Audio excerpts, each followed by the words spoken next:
The Try That in a Small Town podcast is powered by eSpaces, redefining co-working, exceptional office space for every business.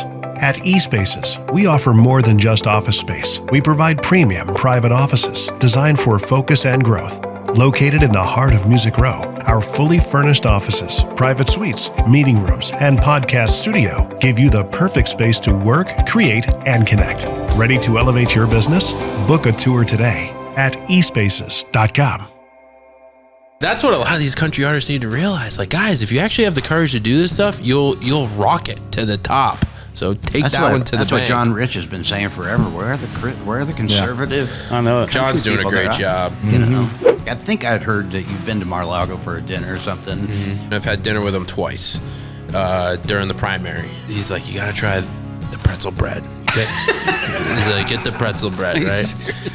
And he, you know, in between, he's on his iPad picking songs, playing for the whole. Oh, he's playing DJ. DJ, right? Yeah. For the whole Mar-a-Lago dining room, and you have billionaires just eating, and then he'll be like, "Listen to this part, listen." And he cranks it up, and it's like Pavarotti belting out like the loudest part of the song, and he's got it probably on 10, and it's like. I posted a clip of that song on my page and it got over 300,000 likes. Go support this song. Everyone's coming after it. This is our anthem.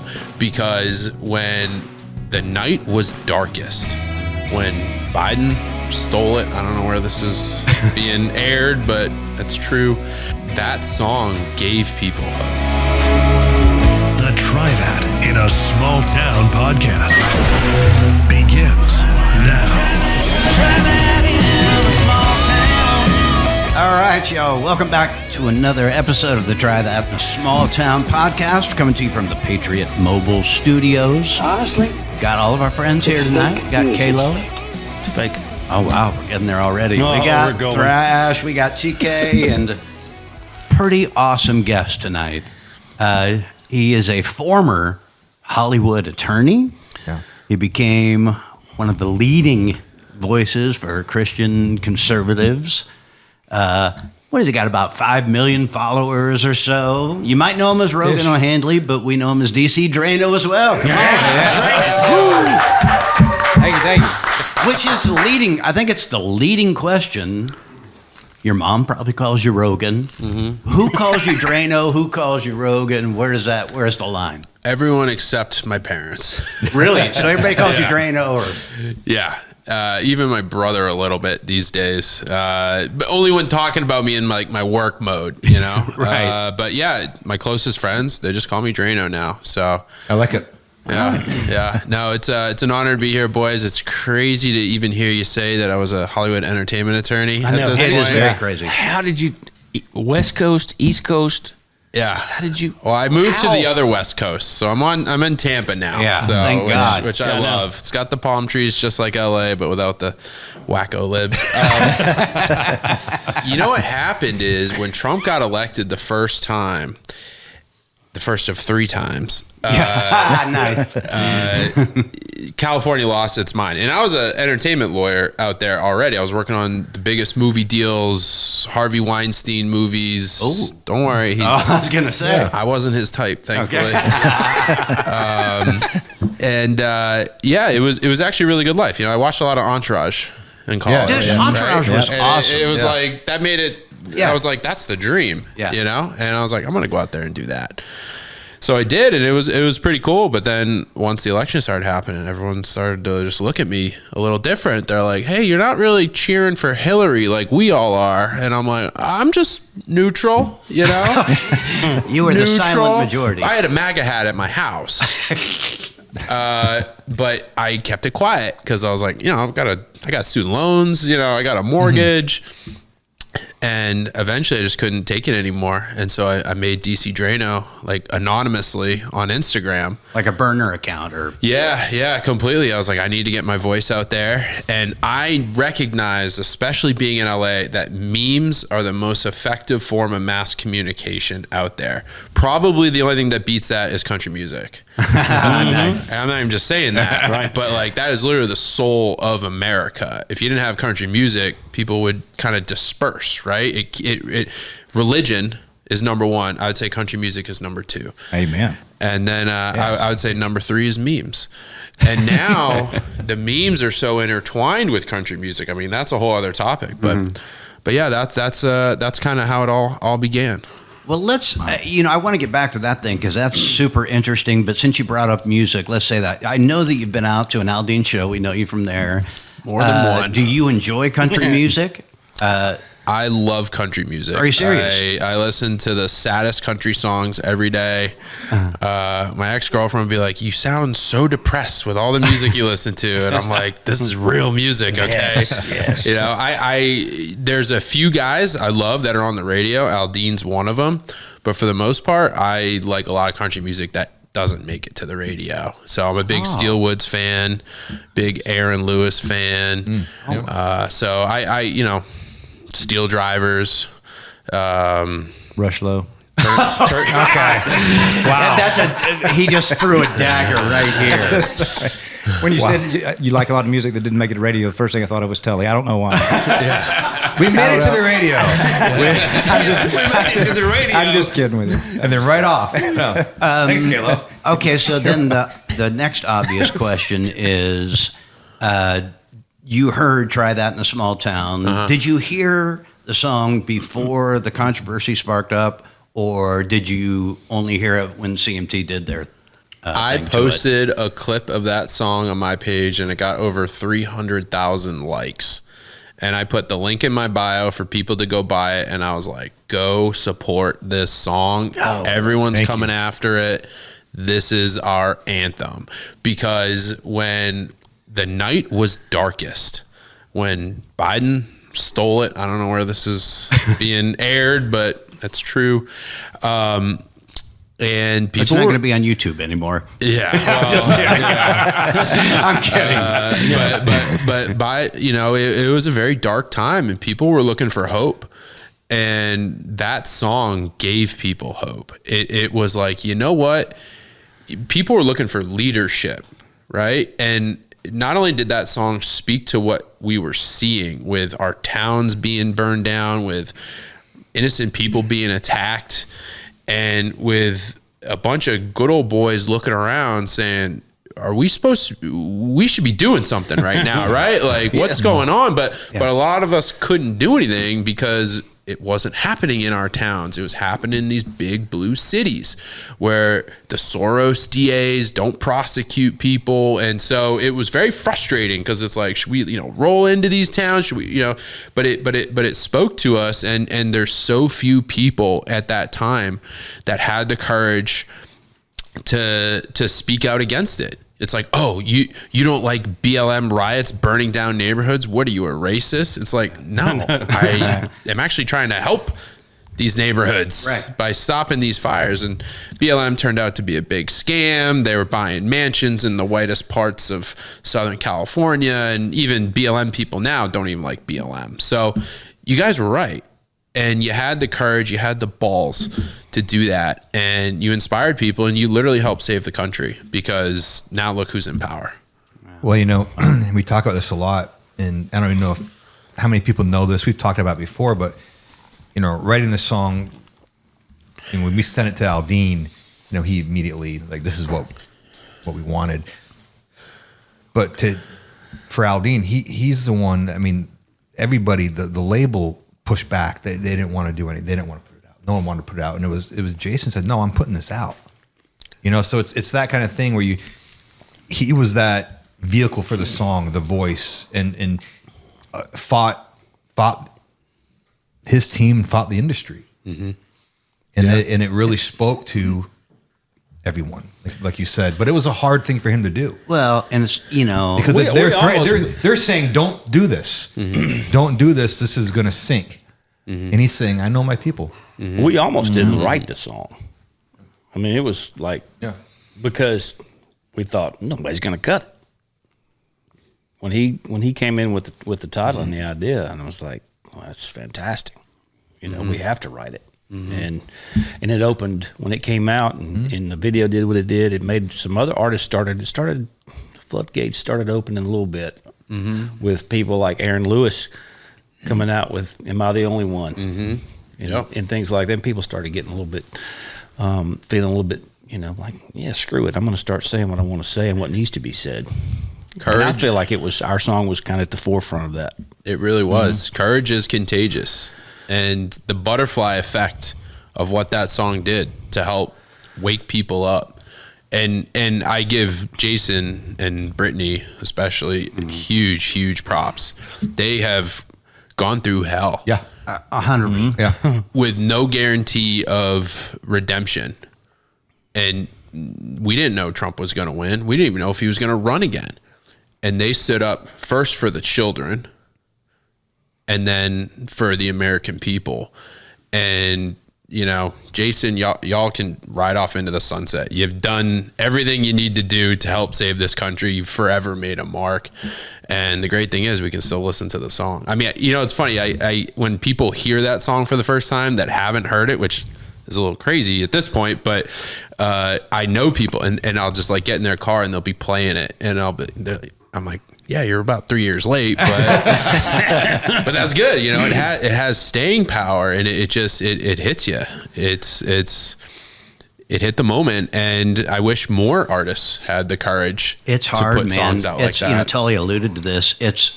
You would think country music, the business of country music, would be a conservative business, but it is not. Complete opposite. Yeah. You know, so when Jason puts it out, this town, this music industry, this machine is left. Yeah.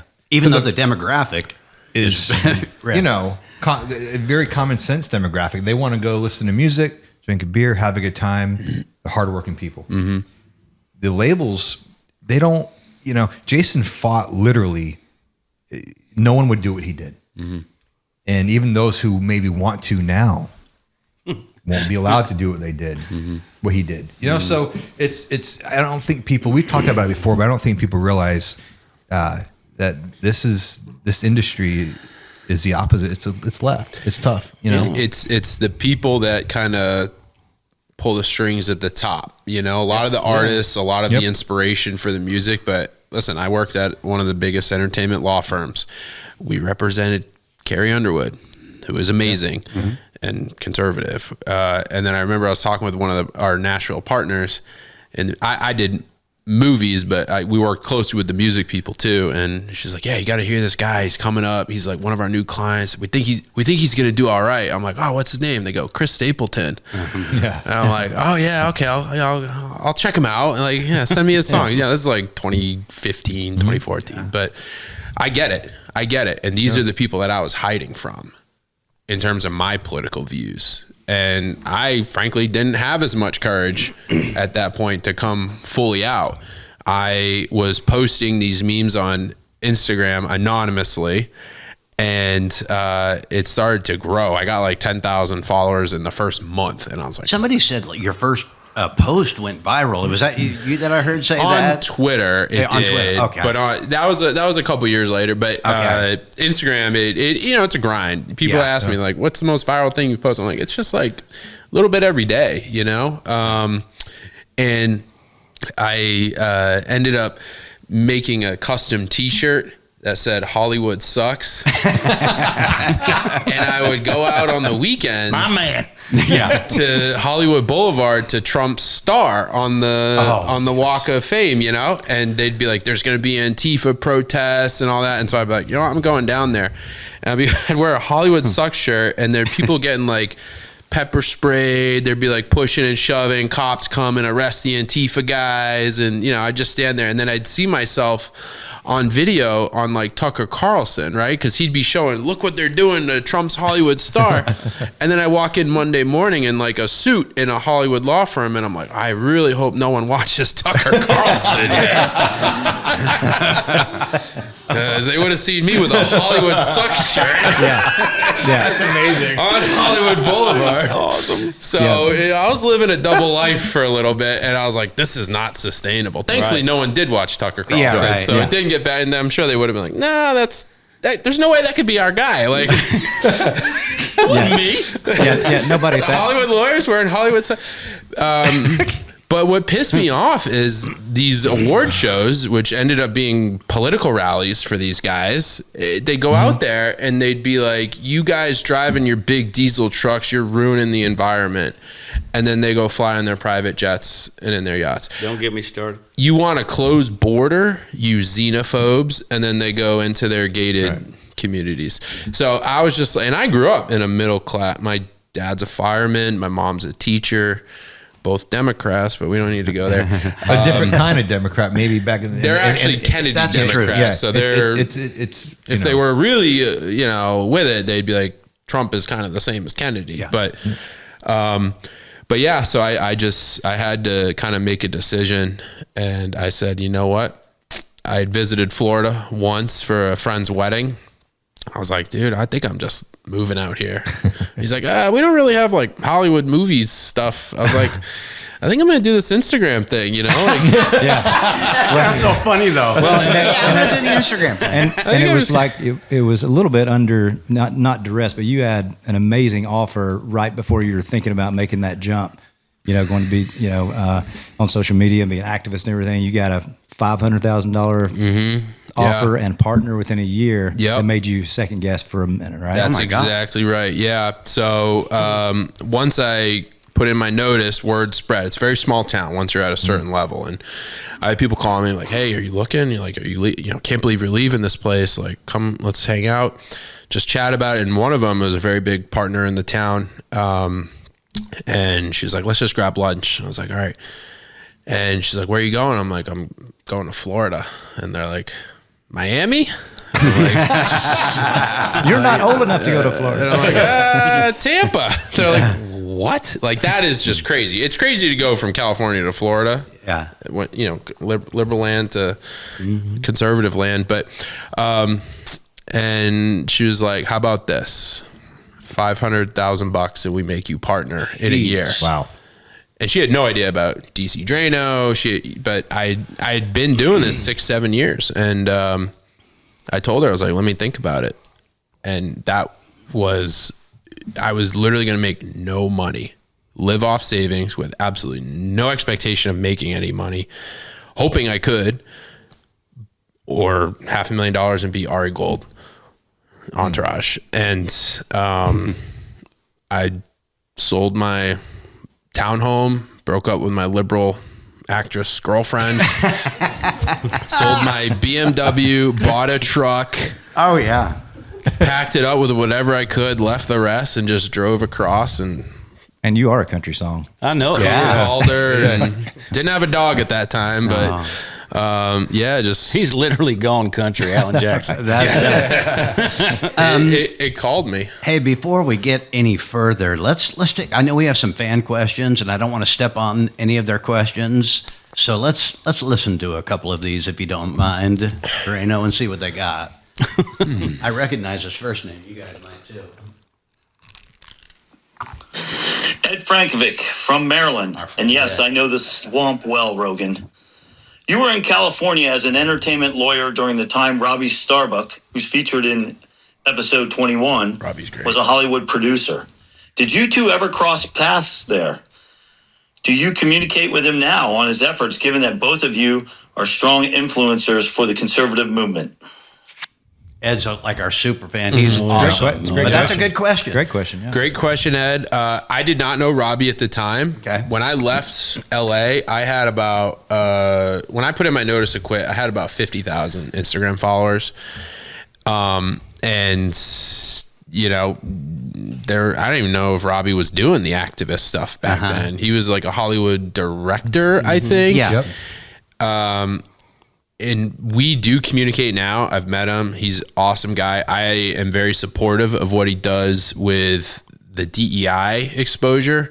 That's amazing. Anytime he has a new company he takes down, he sends it to me, and I happily post about it. he is a one-man wrecking ball. Yeah, it's actually it extremely impressive. It just shows the power of X too. I mean, but it shows the power of free speech. You know, that's why they censored us for so long. The power of words. The pen is mightier than the sword. It really is. So Robbie's doing incredible work. He's another one. He could retire today, and he's done his part, you know? He was so great to us. He came on as well. Speaking of censorship, did you ever get banned during that whole thing? Oh, yeah. Yeah, I got banned off Twitter. You did? For saying a rigged election was rigged. Yeah, they gave me 5 strikes, and then I got banned. But I was banned for 2 years. Elon brought me back. 2 years? Yeah. Wow. Yeah, 2 years. Right after Trump got pushed out. Yeah. That was basically when I got banned. Oh my God. Yeah, so I had about 350,000 followers at that point, so they shut me down. Elon brought me back. I'm now over 2 million on X, causing a ruckus. So continually saying the things I was saying that got me banned. Exactly. Let's hear one more. I definitely recognize this name. See if you... What's up, guys, and Rogan? Hey, what's up, Rogan? Oh, What's wow. up, boys? This is Jason Aldean and Brittany Aldean right here. We have a question for you. So we wanted to know what made you dedicate your life to politics. Wow. Even though you were such an amazing attorney prior. For sure. And just kind of calling out all the bullshit stuff. Like, what made you kind of switch and go, hey, that's what I want to do. That's what I really want to focus on. What was the thing, man? We love you. Glad you're on the podcast with the boys. And I don't know, just firing you a question your way. Yeah, miss and love you guys. Wow. Look at that. They took time from their, I had a double play. We're recording on their anniversary night, so they took time during their anniversary to send in a question. They call you Rogan, by the way. Yep. They know me pretty well at this point. Happy 10-year anniversary, Jason and Brittany. That's amazing. Yeah, America's favorite couple, literally. That's a great question, and I think it's the same answer as a lot of people, including everyone at this table, including people like Candace Owens, Charlie Kirk. I truly believe God is calling up the officers of his army to lead the troops into this biblical battle. That's the only thing that makes sense to me. I was sitting at work, making a lot of money, typing on a computer, and I almost like threw up. I was like, I cannot do this anymore. I have to go do this other thing, which is crazy. I spent hundreds of thousands of dollars, almost 10 years of my life studying legal, doing all this. And I'm just like, I have to go post on the internet and support Trump. And I don't care if I don't make any money. I don't care if I get attacked. I don't care what happens. This is the moment that people have to come up. And I tell people, I was like, I don't feel like I'm in control. I feel like I'm just kind of on a path that I was supposed to be on. And I can talk to someone for just a couple minutes, talking to you guys. I already know God calls you in your heart, and there are moments you didn't know you were going to do this in your life. No one told you, but you look at the first Revolutionary War, the founding fathers, no one told them either, but they recognized that moment and they put their ass on the line. They put their signature on that Declaration of Independence, knowing that if that didn't succeed, they were dead. Yeah. And frankly, that's kind of what we were up against. If that song, you guys put that out there, if Trump didn't win, your careers were probably gone at a certain point. I mean, but you did it because you love America, and you did it because you love her people. And it can only be God that gives us this courage and strength. Amen. To do it. Amen.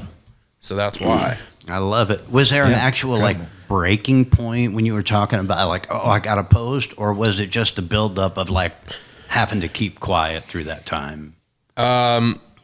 I distinctly remember the moment, December 28th, 2016. I was sitting in a chair, and it was a couple days after Christmas.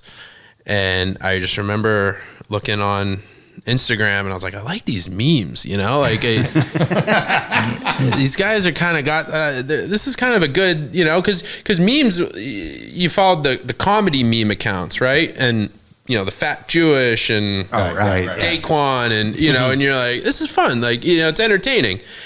And then I saw these like political accounts, and I just was like, you know what? I think they got something good, but like, I think I could do it better. I don't know. You just got to tweak a few words here and there. Like, I think you'd really take off. And so it literally just popped in my head. I was like, I'm going to make an account called DC Draino. And the next day I started posting while I was at work, like on my lunch break, you know, Undercover, anonymously, couldn't use my real name, didn't have my real face. And I got 200 followers the first day. And I came home and I was like jumping up and down. I was like, to my liberal girlfriend who hated it. And I was like, I know I'm onto something. Yeah. You know? And I was, we were talking a little bit before the show, like, how do you know when you nail a song, when you're writing a song, you know? Like, I just knew. I was like, I'm onto something here. And she hated it. She blocked me. She lived with me. Your girlfriend blocked You mean just online, or she blocked you in all kinds of ways? Like, seriously. Well, fully blocked. Fully blocked. We didn't last too long after that. I didn't even know she blocked me. And it was after Christmas, so you just paid for a gift, I'm sure. But Yeah. Terrible timing. Yeah. She's a nice girl. I hope she's doing all right. But yeah, she did not like it. I remember she came home one day and she goes, and I had like 2,000 or 3,000 followers at that point. And she goes, all my friends hate you, by the way. And I'm like, really? I'm like, all the people that we've hung out with for years that like had no issues, had dinner parties, had no issues. But now I say, hey, I like the president, and they hate me. How dare you like the president? Yeah, how dare I like the guy that just got like. But honestly, it's a good thing. Like, if you are in the wrong place, the universe, God, they will make it very clear that you are in the wrong place. You will get warning after warning after warning. Things will be brutal. And when you're on the right path, it will flow like water. And there will be adversity, there will be challenges, but you will have things come into your life that save you at just the right moment. I have had this complete sense of calm about like money or being okay. I just say, I mean, it's in God's hands. And anytime I need it, a deal will come through. And it'll like give me a break, you know, like it'll be what I need. And, you know, to be honest, at this point, making more money than I need to stay afloat. But for years it was difficult. And I would just lay there sometimes, look at the ceiling, like, what the hell am I doing? Like, did I really just quit and sell everything and move to a new city where I barely know anyone to post memes on Instagram? Like, as a 32-year-old man with a law degree. I know, right? Law degree. I just turned down $500,000 in a partnership, and I just was like, I can't help it. I gotta keep going. I don't know. Like, I just couldn't. It's psychotic. May just be crazy enough to work, right? Yeah, but I was like, I don't care. I don't care about money. I was like, we got to save this country. I think that's what's interesting to me. I think when you meet people, and some people have the ability to just accept the terrible norm and just let it beat them down. And then people like yourself, it hits enough and means enough to say, you know what, this is bigger than me. And that's what always inspires me and us, is just people that, like an Aldine, who can say, you know what, this could hurt. People are saying it's going to kill my career, but it means enough where I need to do it. Mm-hmm. And that's what you did, which I think is for people listening. I think that's makes a difference. You know, 100%. Yeah. Awesome. I hate to even break this. This is an amazing conversation we have here with DC Draino, Rogan O'Handley, but we got to take a little word from our sponsors. We're going to do that. We're going to be right back. My name is Glenn Story. I'm the founder and CEO of Patriot Mobile. And then we have 4 principles. First Amendment, Second Amendment, right to life, military and first responders. If you have a place to go put your money, you always want to put it with somebody that's like-minded. Of course. I think that's the beauty of Patriot Mobile. We're a conservative alternative. Don't get fooled by other providers pretending to share your values or have the same coverage. Go to patriotmobile.com/smalltown to get a free month of service when you use the offer code SMALLTOWN or call 972-PATRIOT. You know what goes great with small town stories?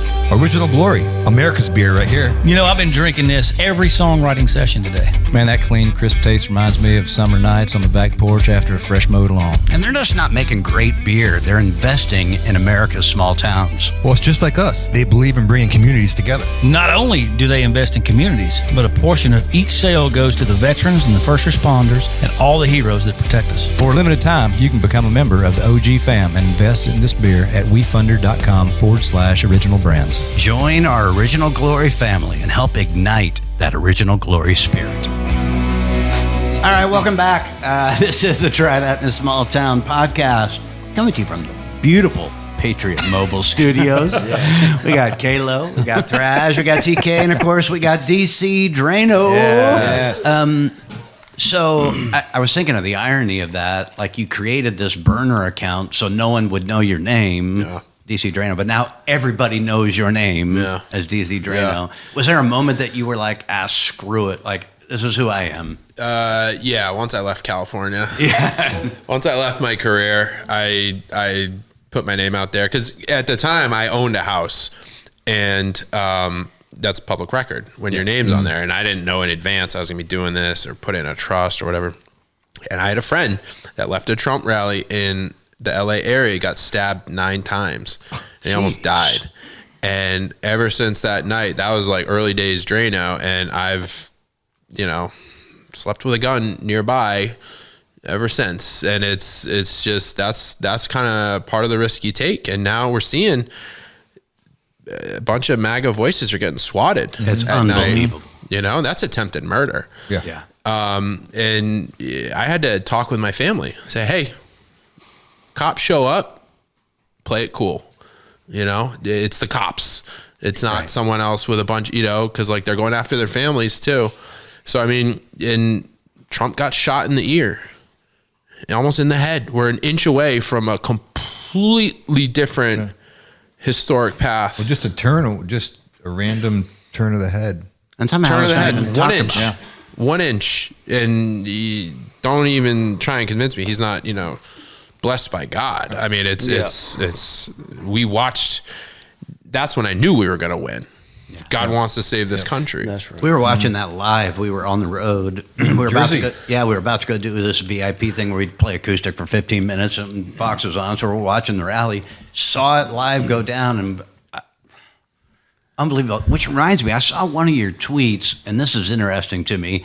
I'm not a conspiracy theorist, but sometimes people, you have to go, You tweeted, I should bring it up, but it's something like, in 5 years, CNN has never shown a live President Trump. I saw that. And then you can do Ask Grok, the AI. Yeah. And it said, that was the only one they showed live. Like, most of it showed it live, and they used high def cameras. And CNN says, well, because we were thinking he was going to potentially announce his presidential pick. And I'm like, he makes big announcements every other speech. Yeah. What are you talking about? CNN was also there when Roger Stone was arrested. Early morning raid by the FBI. If you think that the inner workings of our government is not communicating with these media outlets to coordinate things, then you don't know what's going on. So the question is, what did they know? And I said, subpoena their records, right? Because we know almost nothing about this shooter. They went to his house, the silverware was gone. What? And then the parents, they come from a very middle-class background. They have the most high-priced attorneys in Pennsylvania. Trump even calls it out. He's going, how do they have these, $1,000 an hour attorneys, and they're just regular, So we still don't have a lot of answers. And he had foreign messaging apps on his phone. Right. How the hell did he get up on that roof with the gun? People are yelling, he's got a gun. The cops didn't do anything. I mean, it reeks. And yelling he's got a gun, and Secret Service still lets Trump come out on stage, right? One thing after, and then you look at half the Secret Service agents protecting him, they're 5'5" women. Ducking. Right. 5'5" and ducking. You know, it just reeks of, and then, we didn't have enough Secret Service assets, but they got 12 Secret Service agents protecting Hunter Biden over in South Africa on vacation. And his sister, you know, Trump just canceled that. So everything reeks. But we have the dream team. We got Kash Patel in. Oh, we love Kash. We got Dan Bongino in, right? Pam Bondi, I know, is doing a good job. I know people are frustrated.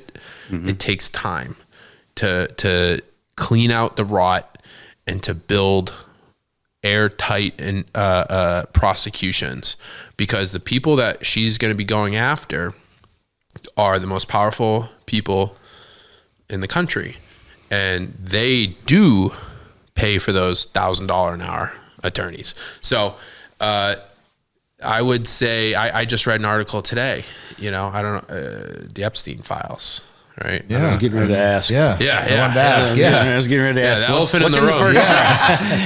First anything you can share? Do you have it with you? I didn't bring it because unfortunately there was nothing good in there, which we didn't know at the time.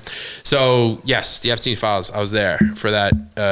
We'll call it a debacle. When you say nothing good, what do you mean? Nothing. There was no list of, clients per se. Okay. They had the flight logs. It was stuff that had been out over 10, 15 years, right? Which I had it for less than an hour and didn't even, wasn't able to like assess and go through 300 pages, cross-reference with everything over the last 12 years. But I was handed that binder by the Attorney General of the United States with the FBI director sitting across from me.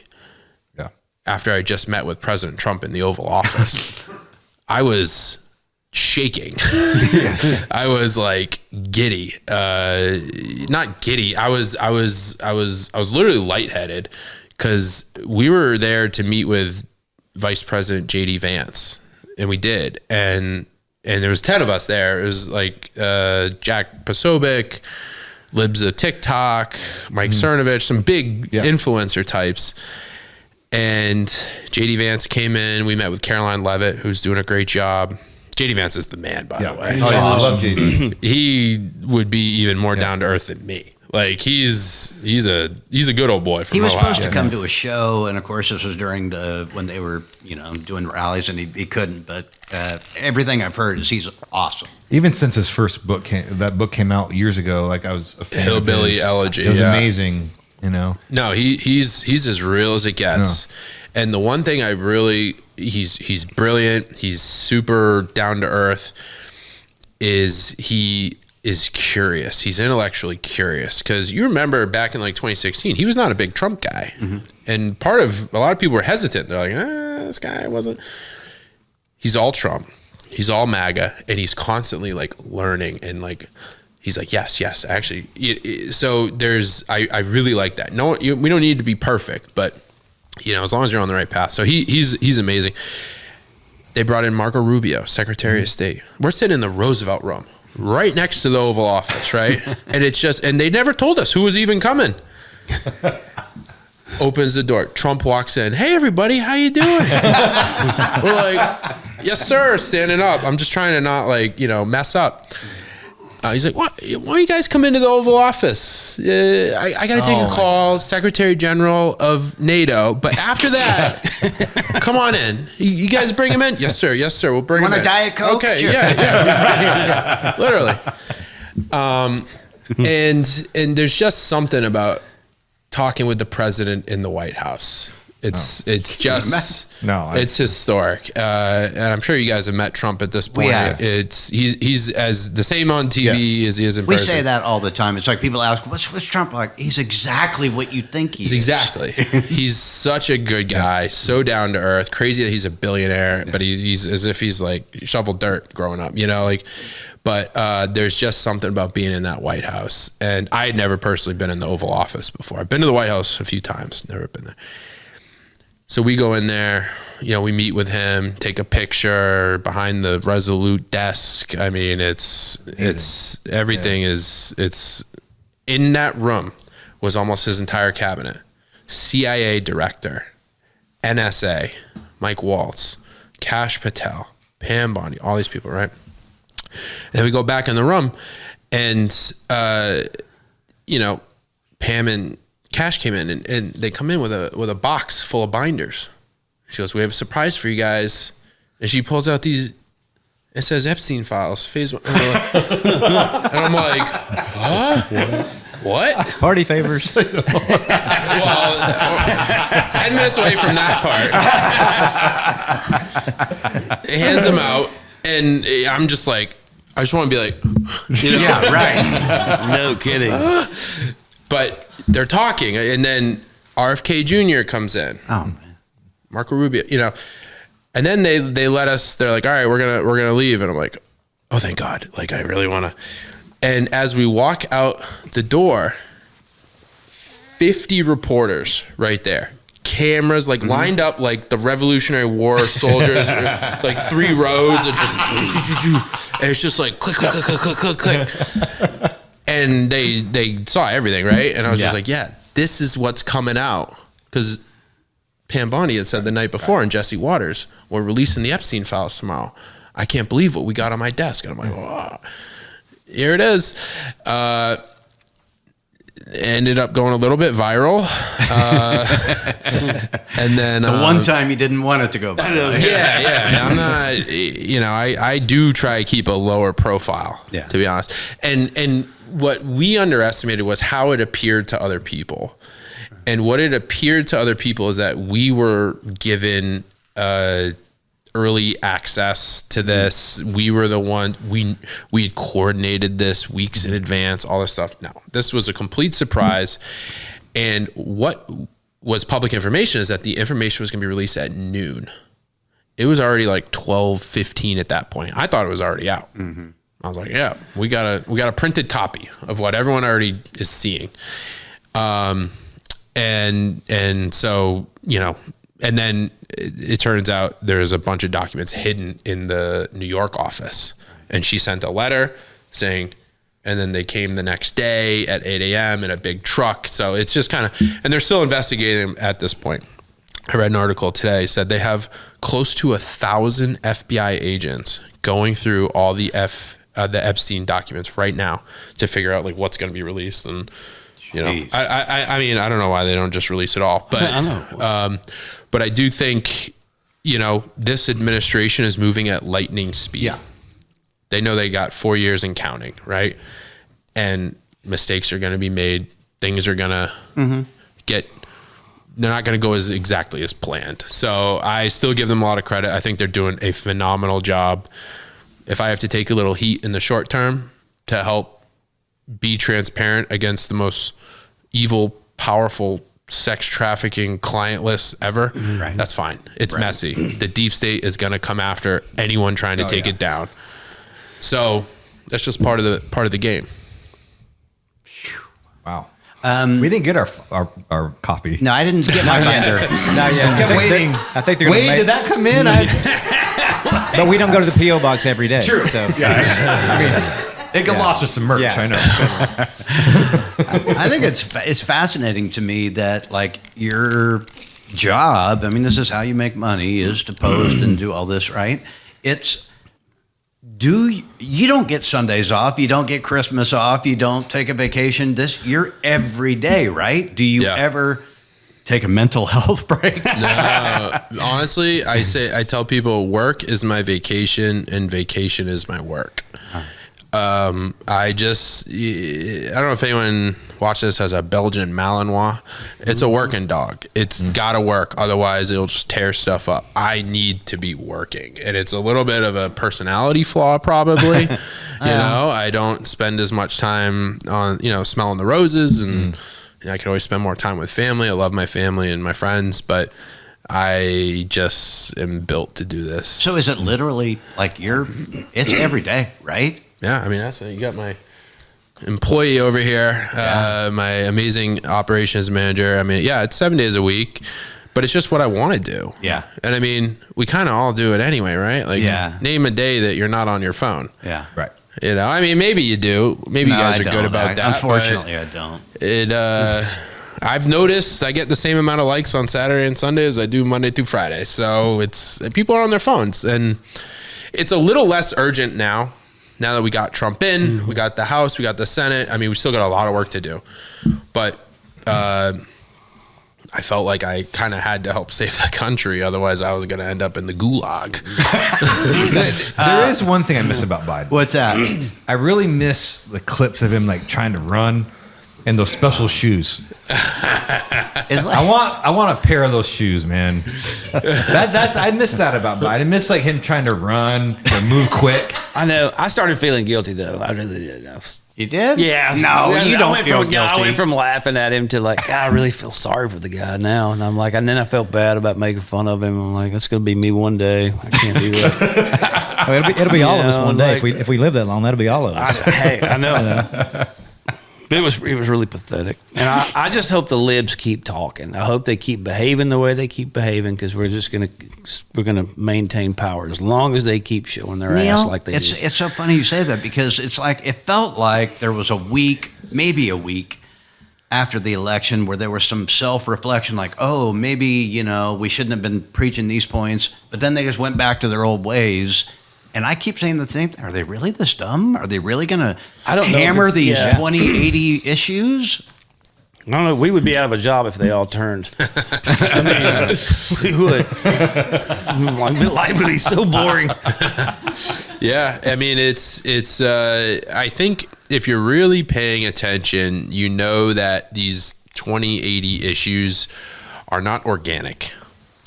And I truly believe that this is a battle of good versus evil, and God versus Satan, to be honest. No doubt about that. And everything that they're pushing, if you look at it, it's the opposite of what God wants for us and what's in the Bible.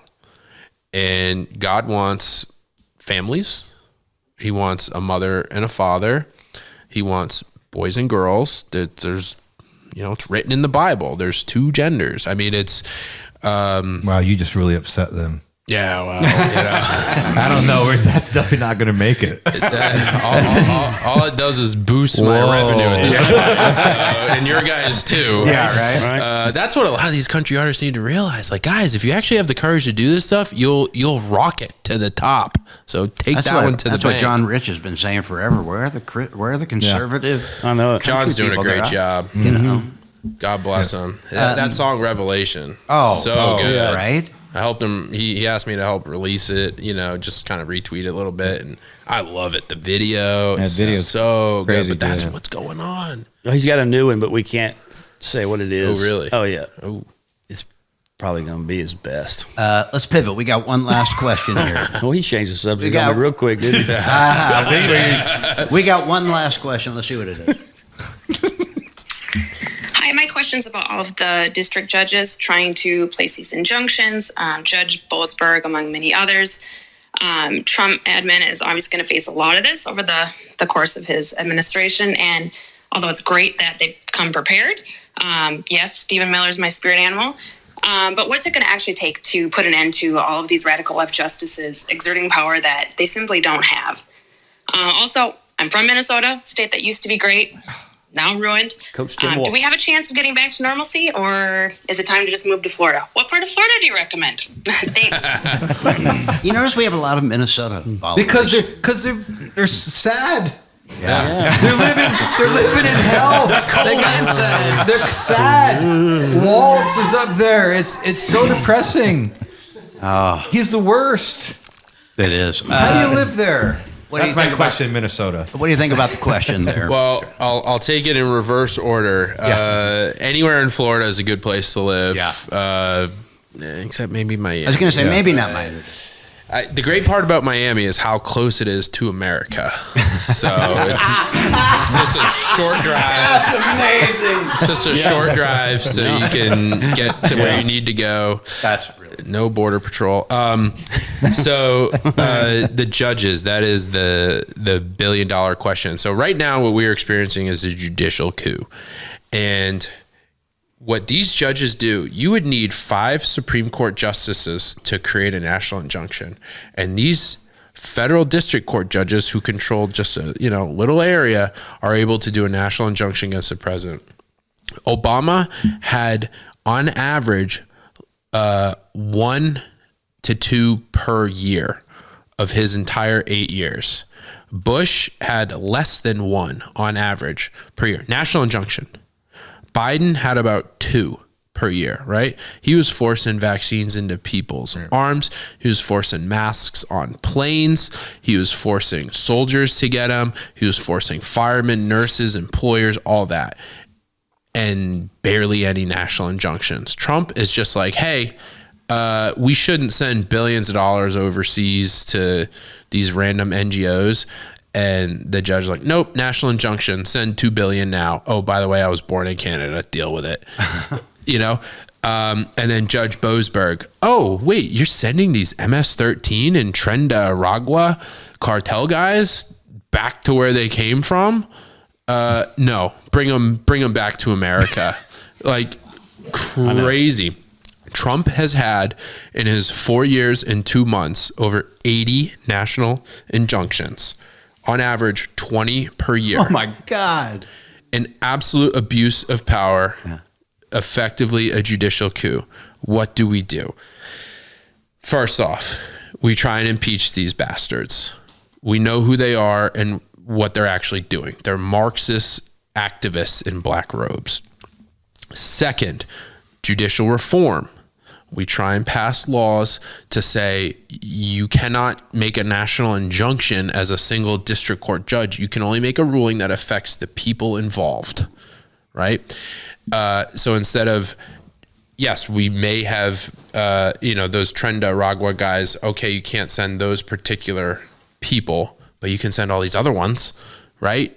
That's kind of the reform they'd be looking for. Or a 3-judge panel to make those rulings, not just a single random Obama judge. And then the third thing, and I actually tweeted this the other day, is stop announcing everything we're doing publicly. Just do it.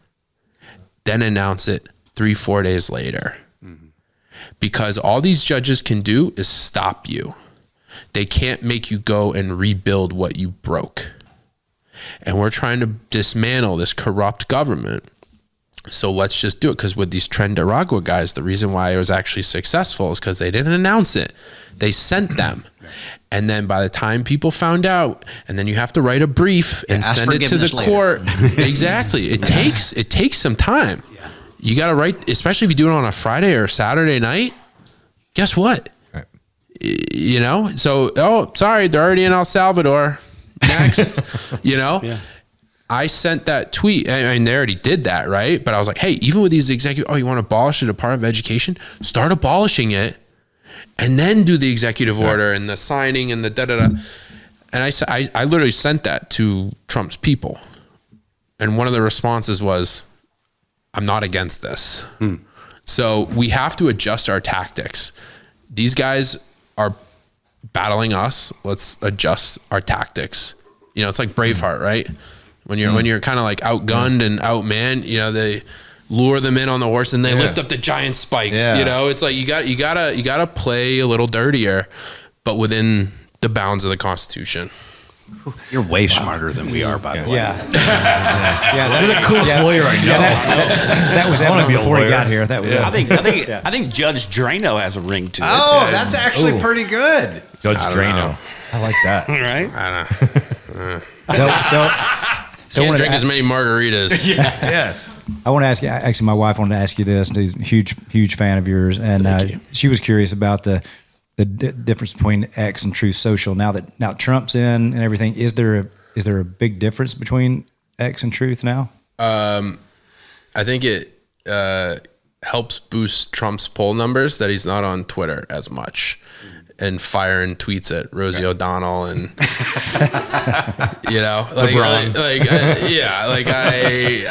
think that has been a big boost in a way. He's got a lot more kind of discipline than before, right? You'd wake up and be like, she was bleeding from everywhere.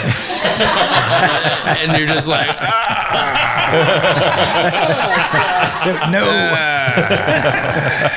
That's tough. That's really funny and true.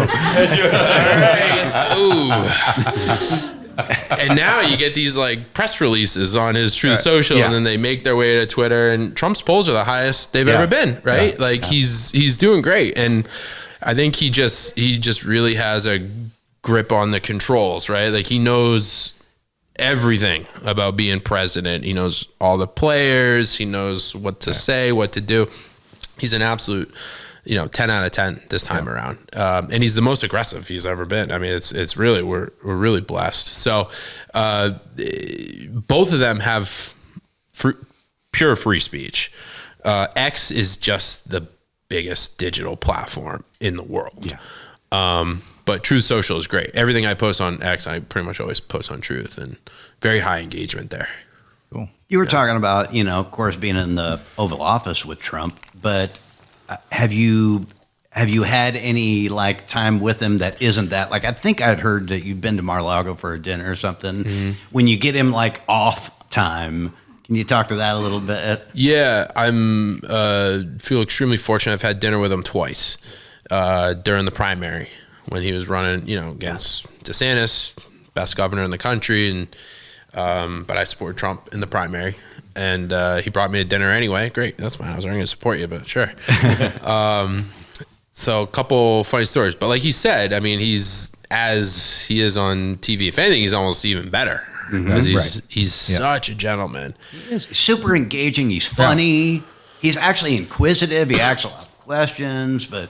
If you're with a attractive girl, she's gonna get the compliment first. But like they eat it up. Girls love him. Like he's the lovable grandpa, But a couple of funny stories. So when he's like, you gotta try the pretzel bread. He's like, get the pretzel bread, right?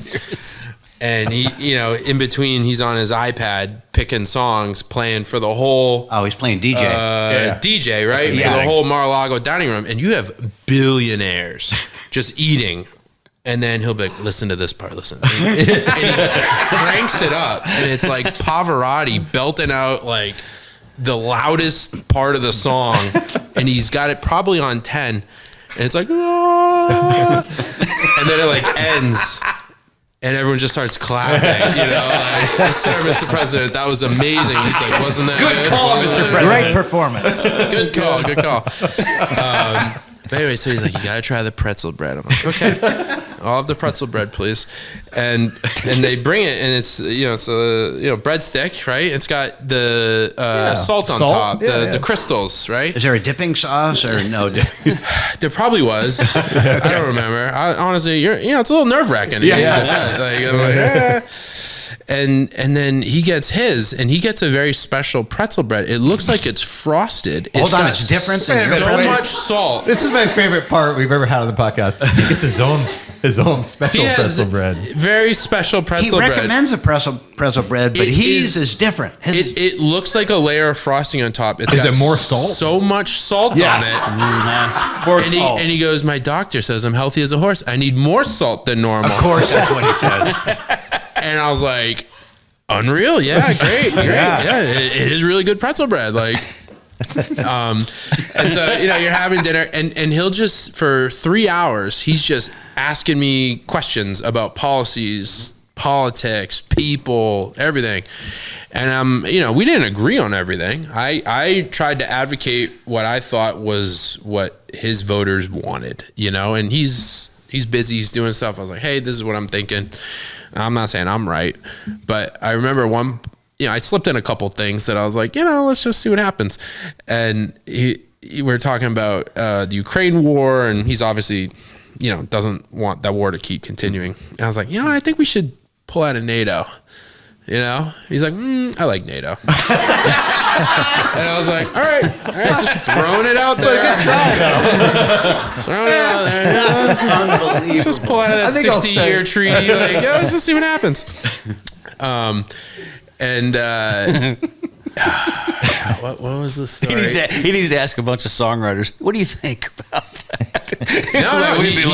He's genuinely curious. He's constantly like, what do you think about this?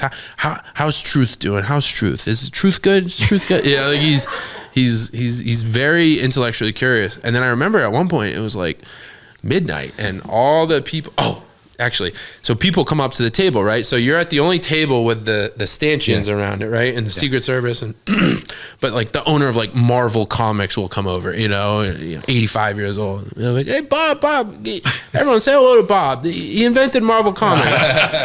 Billionaire, great guy. And he goes, see this guy? He's an influencer. He's just pointing at me, and I'm like, yeah, I tweet like. And Bob's like, oh yeah, nice to meet you. Like every person that came to the table, see, he's an influencer. I'm like, I don't.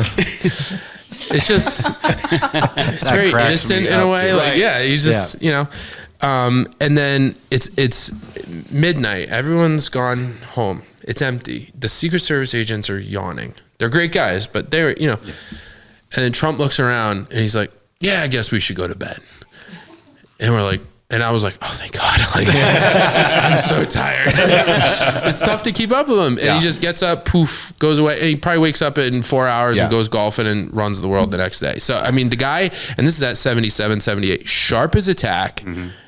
He's got 4 indictments. He's got the FBI raiding his house, and he's in the best mood ever. He's off the charts in terms of how he's built different. We're so lucky to have him. It's a big part of why they hate him too. Yeah, because they're all fat, lazy idiots. There you go. Well, Biden was sharp as a tack. Oh, well. Right? He was with it. As Trump says, I went to one of the best schools. I'm actually really smart. He is though, but he's like, clearly results are in the. Did you eat Barron while you were there? No. I have not met Barron. I had a reporter call me a couple weeks ago and be like, hey, someone said you knew Barron. And I'm like, I don't know Barron. He's a teenager. Like, it's not really. I was like, I think he's doing a great job. Like, he advised his dad brilliantly, put him on these huge podcasts in the election. Right. But Trump talks about him. Like, he only talked about him like once, and he's just like a regular dad. He's like, oh yeah, Barron's up in his room playing video games. Like, he doesn't want to come down. I was like, oh, all right. Like, it's fine. Barron's out dunking the basketball, flat-footed. He's dropping it in the hoop. He's so tall. What did they? I mean, he just sprouted. I love the pictures of Barron just looming in the background. Yeah. 5 feet taller than everybody else. And then they made those, those fake videos where he's like 20 feet tall. And then he just keeps getting bigger and bigger. And What did he whisper in Biden's ear on that little video? I don't know. It's amazing. That was badass. That was amazing. It was like gangster stuff. Nobody ever said what he said. Whatever it was my favorite video I've seen. Yeah, it was mafia-esque. Totally. Biden was like, Biden had a shimmy hit. Yeah. The old shimmy. Biden thought he was about to get a good sniff in. And his mood changed. That's probably what he said, Barron. You're not sniffing. He's got to sniff up for Barron, though. Yeah, he was gearing up for it. And then Barron was like... You were mentioning, like, the podcast and stuff he was recommending for Trump. And all. Do you think, and I mean, I'm sure you do, you're biased, I'm sure, on this opinion, but he's had such a huge favorability rating, and especially with the younger audience. And he took that route, right? And you got people like doing the podcast. You got Theo Von, you have Joe Rogan, you got, Charlie Kirk, who we talked about earlier, going around to colleges, you yourself, and people doing all the influencing. I feel like that had the major effect on the election. I think there's a paradigm shift in this country that people are only starting to realize. And the data just came out, I think yesterday, that showed men in their 20s are more conservative than white men in their 70s. Wow. Which has never been the case, right? It's always been the older you get, the more conservative, and the young kids are the hippies and the whatever. There is and it's white men. It's not women yet. But Gen Z is the most conservative generation of our lifetimes. And I think it's because they grew up purely on the internet.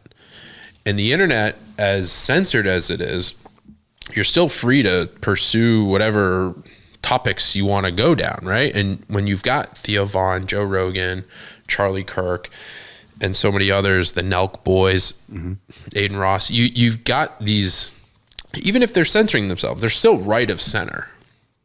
Whereas people like us, we grew up with whatever came on the TV is what we ingested. You know, it was MTV, it was what was in the movies, it was what was in magazines.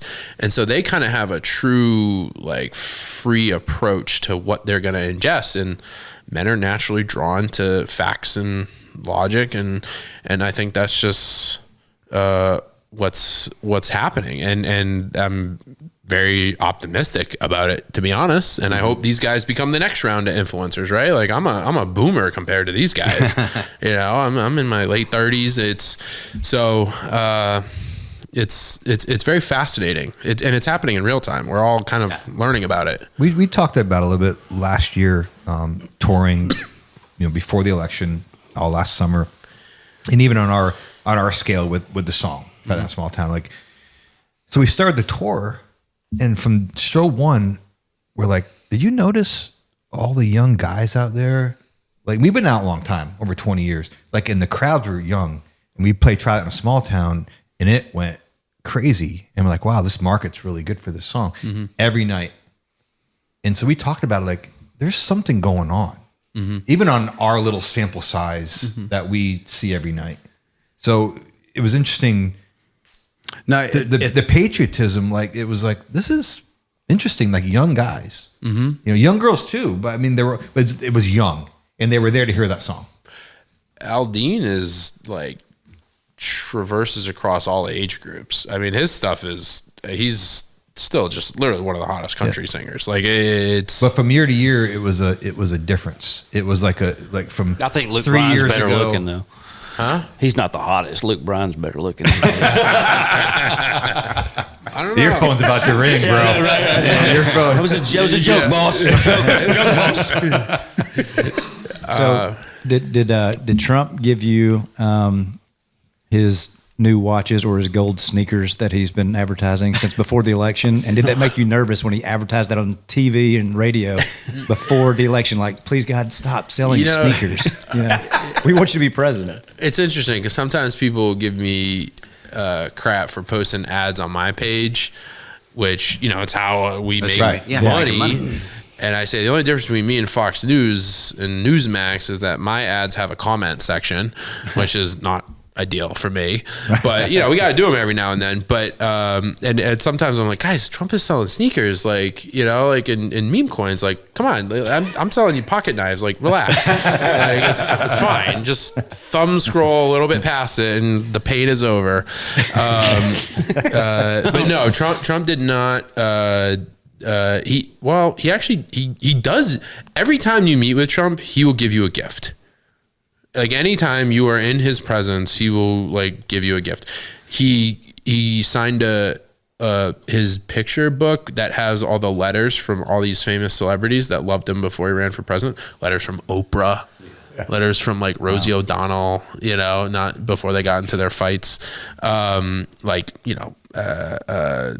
Other, presidents from Reagan. Like, I mean, it's a really cool book. Yeah. Like, who do you want this made out to? Like, and he's like, get some hats. He's like, which hat do you want? And I'll be like, Save America. He's like, all right, signed hat, And then when we were in the Oval Office, I didn't bring it with me, but he has these challenge coins. The challenge coins, like the veterans hand them out mostly.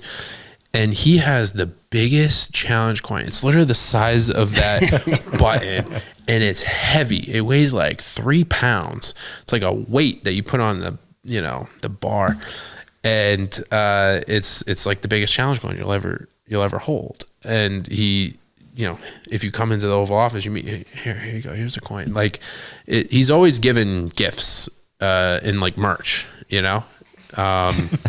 He's a constant salesman. Like he's got the best merch. So I like that watch commercial. Trump time. That's Trump time. It's Trump time. It looks good on your wrist. We can't thank you enough for coming to Nashville. By the way, when are you going to get a place in Nashville, man? As soon as I can. You like it here, right? I love it. I absolutely love it. I was telling someone earlier, there's only 2 places that my soul wants to live, and it's Tampa and Nashville. I love Florida. It's my home, but Nashville is, or at least outside of Nashville. Yeah. Yeah. You don't want to go to Davidson County, I don't think. Yeah, no. Well, you might visit the honky tonks. Yeah. We have bigger deer in Nashville than you do in Tampa, too. Oh, way bigger. Yeah. We have dogs with antlers down there. That's right. I like hunting the pigs more than the deer down there. So, yeah, I love it. And it feels like Florida and Tennessee have a connection in so many ways. They're both very freedom oriented states, no state income tax. But, I noticed when DeSantis would do something in COVID, Governor Lee was right behind him. And they were like the Bash Brothers. So I just love Tennessee. It's amazing. Well, Tennessee loves you, brother. Yeah, absolutely. Thank you.